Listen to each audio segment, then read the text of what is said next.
Good morning, I'm Craig DeGrelli. It's Tuesday, March 18th, 2025, and these are your Unbiased Updates.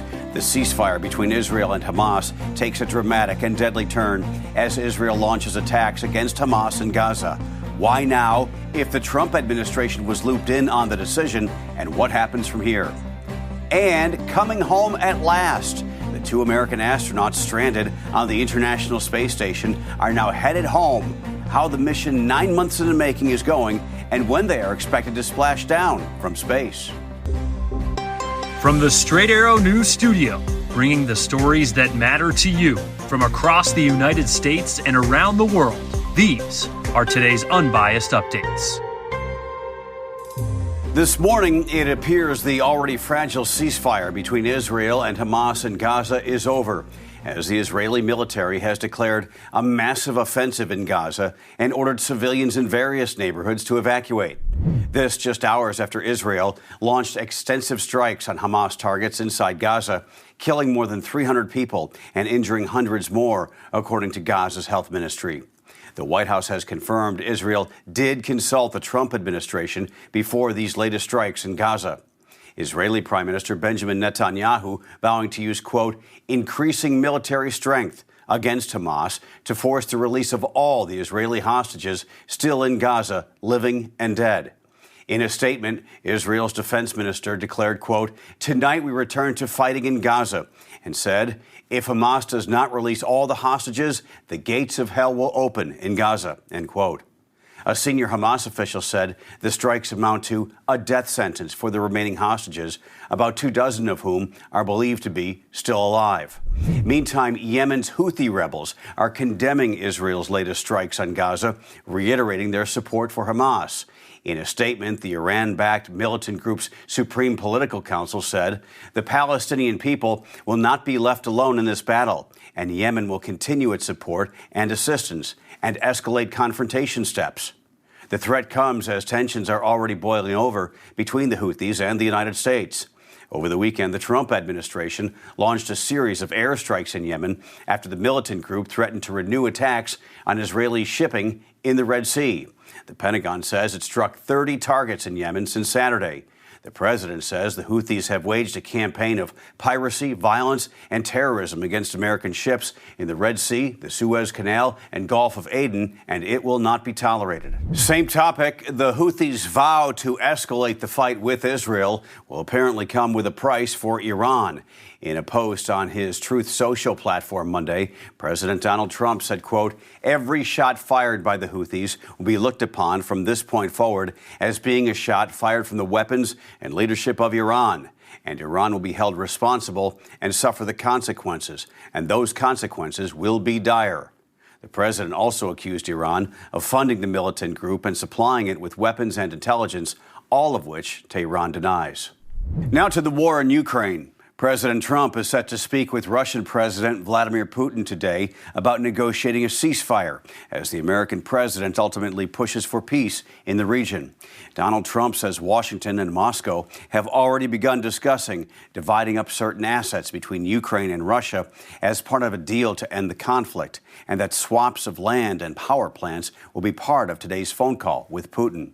In a post on Truth Social Monday, President Trump said, quote, many elements of a final agreement have been agreed to, but much remains, end quote. He did not give any specifics. Meantime, Ukrainian President Volodymyr Zelensky, in his nightly video address on Monday, indicated that he remains doubtful Putin is ready for peace, accusing the Russian leader of dragging out the war.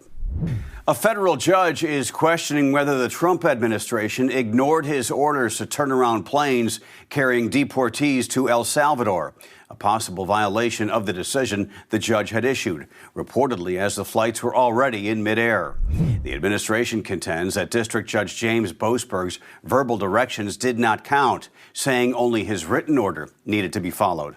A government lawyer also said the order could not apply to flights that had left the United States, and he refused to answer the judge's questions about the deportations due to national security issues. When speaking with reporters on Monday, Trump's Deputy Chief of Staff for Policy, Stephen Miller, questioned the authority of a district court judge to rule over the president's immigration policies and said Donald Trump had every right to deport alleged members of the Venezuelan gang Tren de Aragua under the Alien Enemies Act of 1798, which Trump invoked on Saturday. At a fundamental level, a district court judge has no authority to direct the national security operations of the executive branch. The president is operating at the apex of his authority when you are dealing with questions of invasion and questions of alien enemy infiltration, as well as the expulsion of terrorist illegal aliens from the country. Invoking the Alien Enemies Act could allow the Trump administration to deport any non-citizen associated with the gang, the ACLU argues, without proof. The judge put a temporary order on the act, taking effect after a lawsuit was filed on behalf of several Venezuelans in U.S. custody who fear they will be falsely accused of being Tren de Aragua members and improperly removed from the country. This morning, they are homeward bound. After 9 months in space, American astronauts Butch Wilmore and Suni Williams are now aboard a SpaceX capsule that departed from the International Space Station overnight and is headed back to the United States. Wilmore and Williams had been at the ISS for what was expected to be approximately a week-long mission, but it turned out to be a very long ordeal.